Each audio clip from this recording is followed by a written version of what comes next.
Okay, so far we have seen in part 1 of Precious Predestination that the Bible teaches that God predestinated everything according to foreknowledge and to accomplish His purposes. Now we come to the question, what did God foresee that might have affected His predestination? This is important for us to know what we might possibly be able or not be able to do to affect predestination for ourselves or others. Theologians of the past have asked this question and have debated the answer for centuries. John Calvin answered that we can do nothing, because he said that all that God foreknew were the things that God was going to do Himself. In this case, it really is God who does everything, and man is simply passive. Jacob Arminius and others answered that God gave man free will and left it to the person, whether or not the person would believe in God, whether he would have a love for God, whether he prayed a lot, whether he refrained from sin, etc. And with this foreknowledge of God, he saw what the person was going to do, and based on that decided if he would predestinate that person to receive salvation or not. In this case, man would have at least some free choice to determine part of his destiny, but these are the same two options with the same difficult consequences that I presented at the beginning of part 1. And it seems we are stuck here again.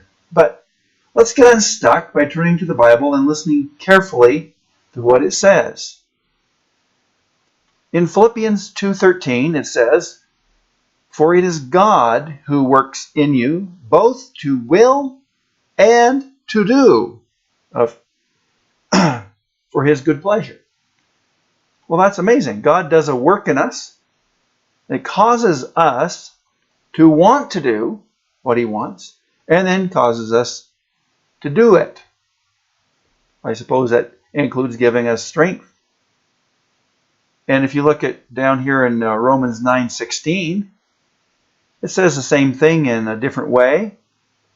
It says, "So then it is not of him who wills, or of him who runs, but of God who shows mercy." So our desires, which form our decisions or choices, and the actions that we do, such as praying or doing good works instead of sin, both come from the work of God in us. They are not from us.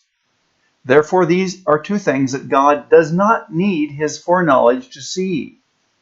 This also means that we do not have free will or free choice, since God has declared that He influences our will.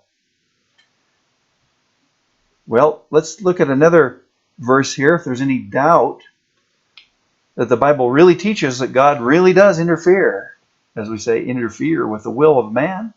Some people say God doesn't interfere with man. He leaves that all to us. But listen to this. The king's heart is in the hand of the Lord. Like the rivers of water, He turns it wherever He wishes. That sounds like He's moving the king's heart. Revelation 17:17 says, "For God has put it into their hearts to fulfill His purpose." In this case, His purpose was to give their kingdom to the beast. This is the opponent of God in the events of the last days. And so this is saying that God even influences the hearts of those who do not follow Him to do His will. They're going to say, I decided to go and give my kingdom to the beast and surrender to the beast. But God says, no, I put that in your hearts. And you feel like you're deciding that, but I really put that in your hearts so that this will be accomplished. Okay, well, how about faith? That's another thing that many theologians say. God waits to see, are you looking ahead in the future to see if we are going to be believing or not? Well, Ephesians 2:8 says, "For by grace you have been saved through faith, and that not of yourselves, it is the gift of God." the salvation is by the gift of God. His grace is a gift. And then he says, through faith, and that not of yourselves, it is a gift of God. Is that really what he's saying? Is he really saying that faith is a gift? Well, look over in Philippians, and you see the same thing mentioned in passing, basically. It says, to you, it has been granted on behalf of Christ, not only to believe in him, but also to suffer for his sake. His main point here, of course, is that God has planned some sufferings for us. It doesn't sound like good news, but that's the way it is, and it's part of getting a great reward. But anyway, that's all beside the point. We're talking about faith here, and it says, not only do you get granted the suffering, but you also believe, or granted the gift to believe in him. It's granted by God. It's a gift. We see God gives faith as a gift. So God would not have been looking into the future to see if we were going to believe, if he himself produced that faith in us. Okay, well, then we tick off the list of the things that theologians like Arminius imagined that God foresaw to base his decisions on. There's a few others, but these serve to show that the things that they imagine that God's looking to see if we do this or see if we do that, and well, those are things that God does in us, not things he's waiting to see if we will do. So theologians like Calvin stand up and say, see, all that God foresees is what he himself produces. And at this point, it seems to many that Calvin won the debate about Bible interpretation, and we just have to accept that man is a passive robot-like being, regardless of how distasteful that might be to us. And in spite of the philosophical resolution that we saw earlier, that we might have to be careful about our behavior in case our actions could affect our predestination, we are back to the idea, purportedly from part of the Bible this time, that we shouldn't really have to make any effort to pray or be careful when we cross the street or anything else. If God controls our actions, well, many Calvinists often protest that this is not quite the case, that we still have to do these things. We have to be careful and obey commands in the Bible to pray and to do other actions. But as far as I've seen, they generally fall short in making it clear exactly why that's not the case. Why do we have to pray? If we are passive and nothing we can do changes God's plan. But the Calvinists generally say it's an inscrutable mystery. Just can't understand it. Just have to accept it and live with this tension. Okay, well, if you think about it, though, it also raises the confusion as to how it could be God would predestinate according to foreknowledge of what he himself is going to do. In other words, if God made the whole future, he really would not need to foresee the future. It would be predestination according to foreplanning. What would you think of someone who claims to foresee the future and to prove it says, tomorrow I'm going to put on blue socks and eat pizza at a certain restaurant, and then on Friday I'm going to wash my car? Wouldn't you protest that these are things that the person himself is going to do, and so they do not show foreknowledge? And so are we supposed to accept this theological brain twisting that interprets the Bible to say that God simply foresees what he is going to do? And say that's really foreknowledge? Well, I have a different suggestion. I think what we can do is ask God, if you don't need to foresee those things, but produce them yourself, what do we do that you do foresee? A child would respond like that, wouldn't he? And he would keep on reading the Bible and try to find the answer. Well, I suggest we do the same. Several passages in Hebrews and James give us the answer as they command us to do or not to do certain things. Think about this. When God commands us to do something, it's because we have the ability to do the opposite. He tells us not to steal because we, in fact, can steal. He's left that ability in our hands. So then, these things are what we are able to do ourselves. And when he says, don't do this or do this, we are able to do the opposite. Let's look now at what the Bible says in Hebrews. First, in chapter 2, verse 1. Okay, it says, therefore we must give the more earnest heed to the things we have heard, lest we drift away. Okay, we have to pay attention and be diligent about it. And you drop down to verse 3 and you see, how shall we escape if we neglect so great a salvation? Implying you better not neglect it. So although God gives us the ability to hear his message and the willingness to receive it, we are able to neglect it. We are able to let it slip away and let ourselves slip away. Interesting. Let's look at another author in the Bible. This time, Peter. We're going to look at Peter to see if he says something similar. It says, I don't have this on the slide, excuse me. It's in 2 Peter 1:5.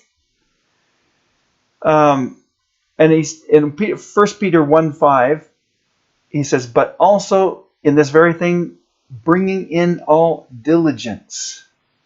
And down in verse 10, he says, therefore, brothers, rather be diligent to make sure of your calling and election. For doing these things, you will not ever fail. Well, I want us to think about being diligent because at first we might think, well, that is doing something. No, that does not mean producing the ability to do something. Instead, it is allowing ourselves to use the strength we have. It means don't be lazy to apply your abilities. The abilities we have already seen come from God. God gives us all good things, including strength. If we don't have the strength, all the diligence in the world will not help a thing. Ask any person who has some kind of a muscle weakness, and he'll say, I'm diligent as can be. I'm not a lazy person, but I can't. Well, let's look at a few more verses. Let's now go back to the other one I showed on the screen when I was thinking that I had 2 Peter there. Okay, it's in Hebrews 3:12 to 15. It says, watch, beware, brethren, lest there be in any of you an evil heart of unbelief in departing from the living God. But exhort one another daily, while it is called today, lest any of you be hardened through the deceitfulness of sin. Okay, there's a warning here. We become partakers of Christ if we hold the beginning of our confidence steadfast to the end. There's something that needs to be done to hold on, apply what we've learned, and don't harden, and don't bring in unbelief and doubts. Today, if you will hear his voice, do not harden your hearts. Okay, only God can give us a soft heart. Only God can give us the ability to hear his voice. But we can harden our hearts, and we can block out his voice. James 1:6 talks about faith. We already saw that faith is a gift of God. But we can do something else. It says, but let him ask in faith with no doubting. For he who doubts is like a wave of the sea. Okay, God gives us the faith, but we can doubt. Let's look at another passage of James. A few verses later in chapter 1, it says, let no man say when he is tempted, I am tempted by God. For God cannot be tempted by evil, nor does he himself tempt anyone. He can't lead us into temptation, as Jesus instructed us to pray against. But he doesn't tempt himself. How do we get tempted then? It says, but each one is tempted when he is drawn away by his own desires. All right. So the temptation comes from us. On the contrast, every good gift, not some good gifts, part of our good gifts, it's every good gift and every perfect gift is from above and comes down from the Father of lights. Okay, so the good comes from God. The lusts of sin come from us, not from God. And so God does everything that is good, but we have in our control the ability to do bad. These things that we can do are the things that God uses his foreknowledge to see in the future. Thus, it is possible that God might decide the destiny of a person based on how that person allows him to work, or on the other hand, by how the person postpones something, neglects it, or hardens his heart against God's voice. Even though the final decision before the foundation of the world was God's decision according to his purpose. Okay, well, Calvinist theologians generally object to this because they have decided that man cannot be credited with any merits. The Bible doesn't say that statement, but they said, God produces every good and perfect gift, the faith, the desires, the works. And so they would say, okay, those are merits. And so there's no merits. Gotta be careful when we make general statements like that. To the human logic, it appears that not neglecting something, not being lazy, not hardening the heart, not doubting, gives credit to man's efforts or merits. Well, I don't believe that's quite the case. Just think about this a minute. Think about it as a significant, substantial distinction. These things that we can do are the negative side of things generally. Even though sometimes they're worded in positive grammar, but they're nothing to be proud of. And refraining from doing them is also not a basis for pride. They're basically equivalent to sticking a monkey wrench into the works of God. But let's take a little example of a little boy who is, quote, helping his father fix the car. How does he help?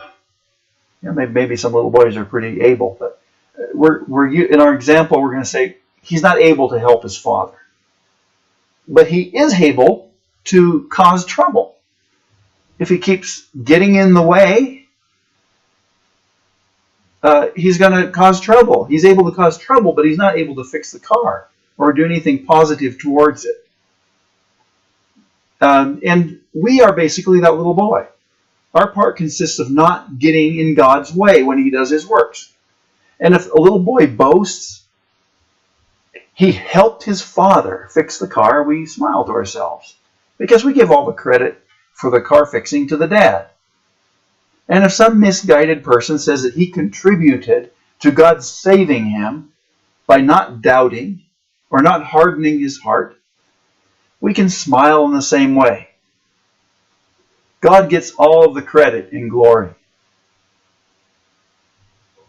But the main point here is that these negative things are what the Bible commands us not to do. And so this is what God has put in our capacity. God told us, don't do these things. So we better not do them. And if He told us not to do them, then there must be some consequence for not doing them. We better pay attention. It's not just, He's not giving vain commandments. And this is in contrast to believing, willing, the ability to do things which the Bible clearly tells us are produced by God. So these things are what God needed to foresee in each of us as He predestinated us. Well, this really settles the theological issue of God's part and our part. Like the first point that we saw settled, this is a sound basis for practical living. The tension is gone. We don't have to shy away from being, quote, extreme. because there are no negative consequences of taking this teaching completely and literally. It makes me serious about not neglecting to let God work in my life for fear of missing God's election for salvation or for some lesser issue. Because God has predestined everything. And yet it leaves the responsibility in God's hands as absolute sovereign. I can find complete assurance of salvation when I come to know that God has predestinated me to be saved. When I see the evidence worked out in my life according to 2 Peter chapter 1. The rest of the verses that I didn't read the last time. So I recommend that you look into that chapter, especially verses 4 to the end of down to 10 especially. Okay, at the same time, I understand that God's predestination includes all of the conditions or situations that are required for receiving salvation or some lesser blessing.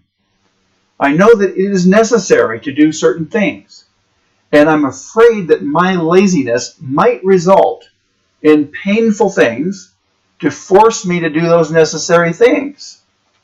If in fact God has predestinated me to achieve those goals. And yet I can rest in the assurance that they will be done.